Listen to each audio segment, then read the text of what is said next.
British advanced pain clinic, నొప్పి మాయం, surgery దూరం. For appointments 9155515563.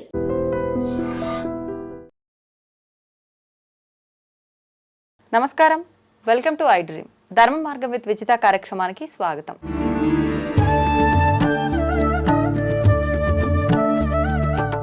ప్రస్తుతం మనతో పాటు ఉన్నారు ప్రముఖ ఆధ్యాత్మికవేత్త, జ్యోతిష పండితులు సుభాష్ శర్మ గారు. ఇప్పుడు వారితో మాట్లాడేద్దాం. నమస్కారం గురుగారు. శ్రీమాత్రే. గురుగారు, సంక్రాంతి పండుగ రాబోతోంది. సంక్రాంతి అనగానే 3 రోజుల పండుగ జరుపుకుంటాం. మొదటిగా భోగి. భోగి అనగానే భోగి మంటలు, భోగి పళ్ళు ఇవన్నీ కూడా చూస్తూ ఉంటాం, గొబ్బెమ్మలు. ఏంటి నిజంగా భోగి యొక్క ప్రత్యేకత ఏంటి? ఆ రోజు మనం ఆచరించాల్సిన విధి విధానాలు ఏంటి? ముఖ్యంగా ఈసారి వచ్చిన ఈ భోగి పండుగ రోజు చాలా విశేషమైనవి, ఒక 2-3 కలిసి ఉన్న ఒక కూడలి ఆ రోజు అని చెప్పి విన్నాము. ఏంటి ఆ ప్రత్యేకత? ఆ రోజు ఎటువంటి విధానాలు ఆచరించాలో తెలియజేయండి. తప్పకుండా తెలియజేస్తాను. ముందుగా ప్రేక్షకులందరికీ శ్రీమాత్రే నమః, శ్రీ గురుభ్యో నమః. మనకు ఈసారి భోగి పండగ చాలా ప్రత్యేకమైనటువంటి రోజు రావడం జరిగింది. ప్రతి సంవత్సరం భోగి పండగ వస్తుంది, కానీ ఈ సంవత్సరం ప్రత్యేకత ఏంటంటే పౌర్ణమి రోజున రావడం ఒక ఎత్తు, అందులోనూ సోమవారం, అందులోనూ శివుడు జన్మించినటువంటి నక్షత్రం ఆరుద్ర నక్షత్రయుక్తంగా రావడం, ఆ రోజున మహాకుంభమేళ ప్రారంభమయ్యేటటువంటి రోజు రావడము, ఇలా 5 రకాలైనటువంటి పండగలు ఒకే రోజున రావడం. ఆ 5 పండగలు ఏంటి?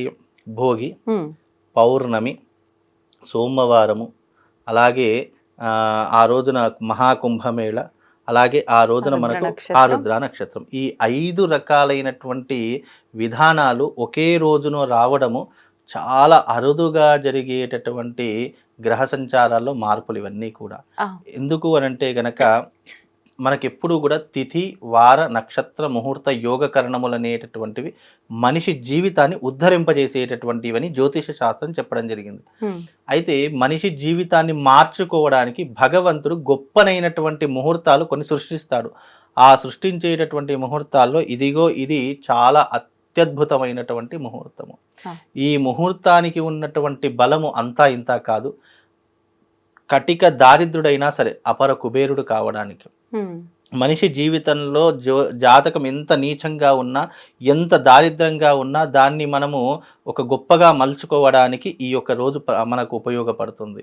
వివాహం కానటువంటి, ఎన్నో రోజులుగా వివాహం కానటువంటి వారు, సంతానం లేనటువంటి వారు, ఉద్యోగం లేనటువంటి వారు, మన మనస్సులో ఏ కోరికతోనైతే మనం ముందుకు వెళ్ళాలని ఆలోచిస్తామో అలాంటి కోరికలు నెరవేర్చుకోవడానికి సాక్షాత్తు కైలాసవాసుడైనటువంటి ఆ పరమేశ్వరుడు మనతో ఉండడానికి ఏదైనా ఒక రోజు కావాలి అంటే అదిగో ఈ రోజును ఉపయోగించుకోవడం మన జన్మకు సార్థకత లభించినట్టే. అయితే ఇది సాధారణంగా భోగి పండగ మనకు సంవత్సరానికి ఒకసారి వస్తుంది, కానీ పౌర్ణమి రోజున రావడము.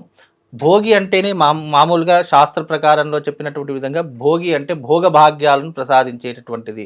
ఆ రోజున మనం ఏం చేస్తాం? సాధారణంగా ఇంట్లో ఉన్నటువంటి పాత వస్తువులన్నింటినీ కూడా భోగి మంటల్లో వేసి కాల్చేస్తాము. ఎందుకు కాల్చేస్తాము? మరి ఎందుకు అలా కాల్చేయడం వెనక ఆంతర్యం అంటే, ఒక వస్తువు మనకు పనికి రాదు అన్నప్పుడు అది తీసేసి మనం బయట పారేయడం కానీ, లేదంటే ఎక్కడైనా వేసేయడం కానీ.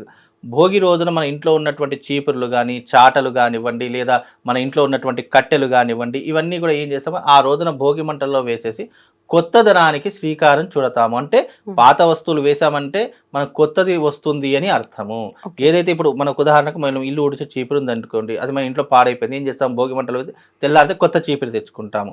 అలాగే మన ఇంట్లో ఉన్నటువంటి వస్తువులు ఏవైనా పాడైపోయాయో, పనికిరావు అనుకున్నప్పుడు భోగి మంటలలో వేసి కొత్తవి తీసుకొని వస్తాం. అంటే ఏదైతే భోగి మంటలలో వేసేస్తామో అది మనకి ఇక పనికి రాదు, దానితో అవసరం లేదు అని చెప్పేసి మరుసటి రోజు అవే వస్తువులు కొత్తవిగా తెచ్చుకుంటాం.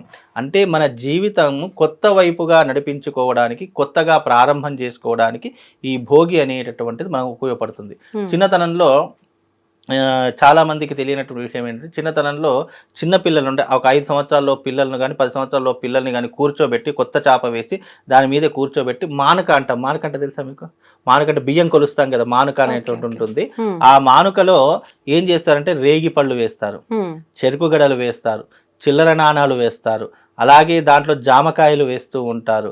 ఇలా అనేక రకాలైనటువంటి పళ్ళు, ఫలాలు, ఈ యొక్క నాణ్యాలు ఇవన్నీ అంటే డబ్బులు ఇవన్నీ కూడా వేసి పిల్లల్ని ఇంట్లో ఎంతమంది పిల్లలు ఉంటే అంతమంది పిల్లలకు అవన్నీ కూడా వేసి ఆ తల మీదకి వెళ్ళి అవన్నీ పోసేటటువంటి పద్ధతులు ఉండేటటువంటి. మా చిన్నతనంలో మాకు కూడా పోసారు, భలే బాగా అనిపించేటటువంటిది. ఆ కింద పడ్డవన్నీ వేరుకొని చాలా మంది అవి ఆ డబ్బులన్నీ జేబులో వేసుకొని కొనుక్కోవడము, ఆ రేగి పళ్ళన్నీ తినడము, జామకాయలన్నీ తీసుకోవడం, మా ఫ్రెండ్స్కి మా బంధువులకు అందరికి ఇవ్వడం, ఇలాంటి ప్రత్యేకత ఉండేటటువంటి. అదే భోగి రోజు తప్పకుండా చెయ్యాలట. అలా చేస్తే పిల్లలు వృద్ధిలోకి వస్తారట.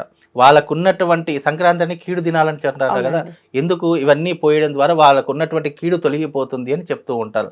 అందుకే చిన్నపిల్లలు ఎవరైనా ఇంట్లో ఉన్నటువంటి వారు ఉంటే గనక చక్కగా చాప వేసి, కొత్త చాప, మళ్ళీ అది కూడా కొత్త చాప వేసి కొత్త బట్టలు వేసుకోవాలి. ఆ రోజున భోగి రోజున కొత్త బట్టలు వేసుకొని చెరుకు గడలు అంటే చిన్న చిన్న చెరుకు ముక్కలు కోసి చెరుకు గడలు తీసుకోవాలి, రేగి పళ్ళు తీసుకోవాలి, జామకాయలు తీసుకోవాలి, చిల్లర నాణాలు తీసుకోవాలి. ఇలా అప్పుడు చిల్లర నాణాలు మానుక నిండా, అంటే అప్పట్లోనే, అంటే అది ఇప్పుడు 1992లోనో 93లోనో అనుకుంటా, మానుక నిండా అంటే అప్పట్లోనే, అంటే అవి ఏవి చారానా కాయిన్స్ ఉండేటటువంటివి, ఆటానా అంటే 50 పైసల కాయిన్స్, 25 పైసల కాయిన్స్ ఇవన్నీ ఉండే, అవన్నీ నింపి ఒక మన మీదకి వెళ్ళి పోసేవారట. అంతటి విధానాలు అప్పట్లో ఉండేవి. కాబట్టి అవన్నీ పోయడం ద్వారా పిల్లలకు వృద్ధిలోకి వస్తూ ఉంటారు. అలాగే ఇప్పుడున్నటువంటి ఈ నేచర్లో భోగి అంటే భోగభాగ్యాలను ప్రసాదించేది అని చెప్తూ ఉంటాం. అందుకే ఈ భోగి రోజున మామూలుగా ప్రతి సంవత్సరం భోగి, కానీ ఈ భోగి మహాకుంభమేళ ప్రారంభమవుతుంది. అంటే పుష్కరిణి స్నానాలు ఆరంభమవుతాయి. అలాగే సోమవారం శివుడికి చాలా ప్రీతికరమైనటువంటి రోజు, అందరికీ తెలుసు. ఆ ఇష్టమైనటువంటి రోజు రావడం, మళ్ళీ పౌర్ణమి, నిండు పౌర్ణమిలో ఉండేటటువంటి రోజు, అలాగే ఆ రోజున ఆరుద్ర నక్షత్రం రావడము, ఇన్ని శివుడికి ఇష్టమైనటువంటి రోజులు వస్తున్నాయి. అందులోనూ కుంభమేళ అంటే అర్థం తెలుసా అండి? ముక్కోటి దేవతలు ఆ రోజున ఆ త్రివేణి సంగమంలో, అంటే ప్రయాగరాజులో ఉన్నటువంటి త్రివేణి సంగమంలో ముక్కోటి దేవతలు వచ్చి అక్కడ స్నానం ఆచరించి భూమి మీదకి అడుగు పెట్టేటటువంటి సమయం. అందుకే శివుడు అడుగు పెట్టేటటువంటి సమయము ఈ భోగి రోజున అడుగు పెడతాడు. శివుడు అడుగు పెడతాడు అని అంటే అర్థం ఏంటి? ఆయన అంశ, ఆయన యొక్క ప్రతిరూపము ఈ యొక్క పుష్కరిణిలో స్నానం ఆచరిస్తుంది. అందుకే దానికి అంత పరమ పవిత్రత రావడము. కేవలం మనుషులే కాదు, ఇప్పుడు ఒక కుంభమేళ ప్రారంభమైందంటే కోట్లాది మంది భక్తులు వస్తున్నారంటే ఊరికే రావడం కాదు. ఆ దేవతలు ఆచరించినటువంటి జలంలో స్నానం చేయడం వల్ల మనకున్నటువంటి పాపాలను దూరం చేసుకోవచ్చు, మనకున్నటువంటి రోగాలను దూరం చేసుకోవచ్చు. ఇప్పటికీ కూడా దాదాపుగా పోయిన సంవత్సరం, అంటే పోయిన కుంభమేళకు 20 కోట్ల మంది జనాభా వచ్చారట. ఈ యొక్క కుంభమేళకు 40 కోట్ల జనాభా సంఖ్య అంచనా వేసుకున్నారు. 40 కోట్లు అంటే అంత చిన్న విషయమమ్మ, చాలా పెద్ద విషయం. 40 కోట్ల మంది స్నానం ఆచరిస్తారు, ప్లస్ -డిగ్రీలో ఉన్న చలిలో అక్కడ మనుషులు కనిపించడం. అంటే పొద్దున మనము చూసామనుకోండి, మధ్యాహ్నం 12 అయినా మనుషులు కనిపించారు. ఎందుకు? పొగమంచుతో కూడుకుపోయి ఉంటుంది. అంత చట్టని చలిలో ఇంతమంది వస్తున్నారు అని అంటే ప్రజల యొక్క హిందూ ధర్మంలో విశ్వాసం ఎంతగా ఉందో అర్థం చేసుకోవాలి. నమ్మకం అంటే భగవంతుడు ఉన్నాడు అని నమ్మేవాళ్ళు చాలామంది ఇదిగో ఇలాంటి కుంభమేళ వచ్చినప్పుడు మనకి కనిపిస్తారు. ఆ రోజున నాగసాధువులు వస్తారు, ఏం చక్క చాలామంది వస్తారు. అంటే భోగి రోజున భోగభాగ్యాలను ప్రసాదించడానికి సాక్షాత్తు పరమేశ్వరుడే మన దగ్గరికి వస్తున్నాడు అన్నప్పుడు మనము ఆయన యొక్క పూజ చేసుకోవడం ద్వారా మనకి ఇంకా ఎన్ని పుణ్యాలు కలుగుతాయి చెప్పండి. ఆ రోజున ఆచరించే పద్ధతులు ఎలా ఉంటాయంటే, ఎవరైతే ఈ భోగి రోజున ఆరుద్రాభిషేకం శివుడికి చేస్తారో వాళ్ళ జన్మ ధన్యమైపోతుంది. ఇప్పుడు చాలామంది ఈ కుంభమేళకు వెళ్ళలేనటువంటి వారు ఉంటారు. ఆ రోజున ఈ సోమవారం కుంభమేళ ప్రారంభమవుతుంది కదా, ఆ రోజున ఏం చేయాలంటే శివుడికి అభిషేకం చేసిన నీళ్లతో అభిషేకం చేస్తాం కదా, ఆ నీళ్లు పడుతున్న శివుడి మీద నుంచి పడుతుంది ఒక ప్రాణద్వార, అంటే ఆ ప్రాణమట్టం ద్వారా కింద పడుతుంది కదా, అది కింద పడకుండా దాని కింద ఏదైనా పళ్ళెం కానీ ఏదైనా చెంబు కానీ పెట్టేసి అది కింద పడకుండా ఆ నీటిని మనము స్టోర్ చేసుకొని ఆ నీటిని రోజు తీర్థంగా సేవించిన, ఆ నీళ్లు మన నెత్తి మీద జల్లుకున్న కుంభమేళలో స్నానం చేసినటువంటి పుణ్య ఫలితం మనకు కలుగుతుంది. అందుకే ఆ రోజున అంత విశేషము. అందులోనూ పౌర్ణమి రోజున శివుడికి అభిషేకం చేయడం అనేటటువంటిది పరమ పవిత్రమైనటువంటి రోజుగా భావన చేసుకుంటాం. అందుకే ఆ రోజున అంత విశేషం. శివుడు జన్మ నక్షత్రము, సోమవారము, పౌర్ణమి, ఆరుద్ర నక్షత్రము, కుంభమేళ ఇన్ని కలిసి వచ్చాయి అంటే ఇది సాధారణంగా ఇన్ని కలిసి రావడం అనేటటువంటిది జరగదు. ఇలా ఎప్పుడైనా జరిగిందా అండి? ఇది మనకు దాదాపుగా 1000 సంవత్సరాల క్రింద జరిగింది. మళ్ళీ ఇది 2050లో వచ్చేటటువంటి అవకాశం ఉంటుంది. కానీ ఆ సమయంలో ఆ తిథివార నక్షత్రాలు ఏమైనా చేంజెస్ జరిగితే జరగవచ్చు. కాకపోతే 2050లో మళ్ళీ జరిగే అవకాశం 2050 అంటే అప్పటి వరకు మేము ఉంటామో ఉండమో కూడా తెలియదు. ఎవరు చూస్తారో చూడరో తెలియదు. ఎందుకంటే రేపటి రోజు ఏంటో మనకు తెలియదు. తెలియనప్పుడు ఈ జీవితానికి ఇప్పుడు ఏం కావాలి, ఇప్పుడు ఏం చేసుకోవాలి, దైవారాధన ఎలా పొందాలి అనేటటువంటి నిర్ణయం చేసుకోవాలి. కాబట్టి నాకు ఇప్పుడు అవకాశం ఉంది కాబట్టి నేను 13వ తారీఖు రోజున ఏది ఏమైనా శివుడికి అభిషేకం చేయడం మాత్రం తథ్యము. ఆ రోజున విశేషంగా బ్రహ్మ ముహూర్తంలో లేవాలి. నిజంగా మనిషి జీవితంలో ఎవరైతే బ్రహ్మ ముహూర్తంలో లేవడం అలవాటు చేసుకుంటారో వాళ్ళ జీవితంలో టర్నింగ్ పాయింట్ ఏర్పడుతుంది. కాబట్టి బ్రహ్మ ముహూర్తంలో లేవాలి. చక్కగా శివాలయానికి వెళ్ళి అక్కడ స్వామివారికి అభిషేకం చేయాలి. ఏ నీటితో అయితే అభిషేకం చేస్తున్నామో ఆ నీళ్ళు ధారలా పడుతుంది కదా, ఆ ధారను తప్పకుండా స్టోర్ చేసుకోవాలి. కింద పడకుండా ఆ నీటిని స్టోర్ చేసుకోవాలి.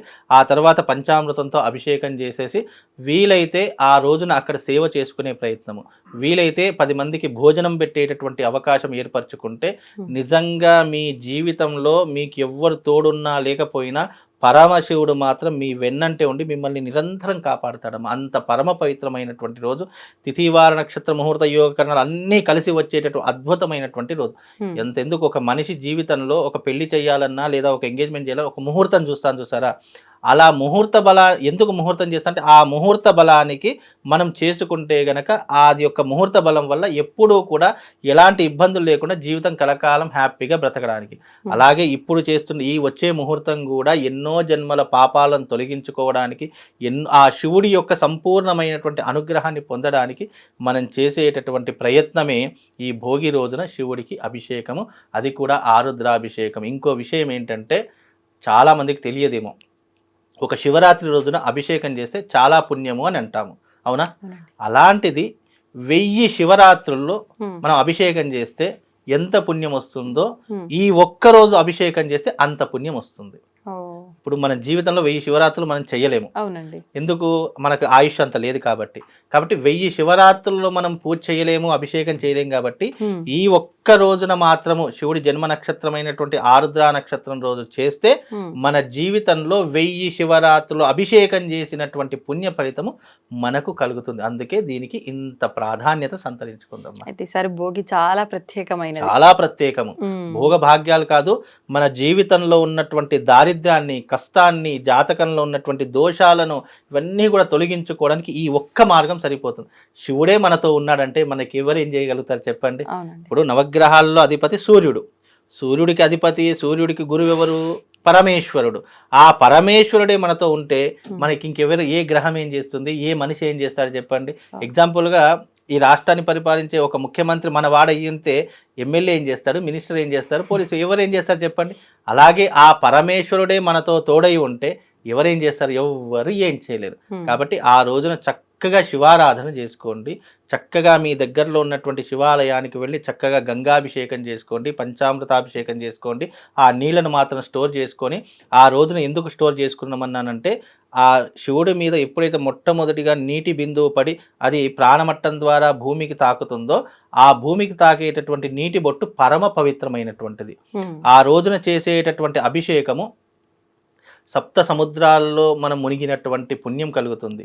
ఈ ప్రపంచంలో ఎన్ని పుణ్య నదీ జలాలు ఉన్నాయో అందులో ఒకేసారి స్నానం చేస్తే ఎంత పుణ్యం వస్తుందో అంత పుణ్యం ఆ రోజున పరమశివుడికి అభిషేకం చేయడం ద్వారా మనకు కలుగుతుంది. అంత విశేషమైనటువంటిది ఈ సోమవారం పౌర్ణమి భోగి పండగ. కాబట్టి ఆ రోజున శివుడికి చక్కగా ఆరాధన చేసుకోండి, మీ జన్మ తరిస్తుందండి. ధన్యవాదాలు గురుగారు. శ్రీమాత్రే.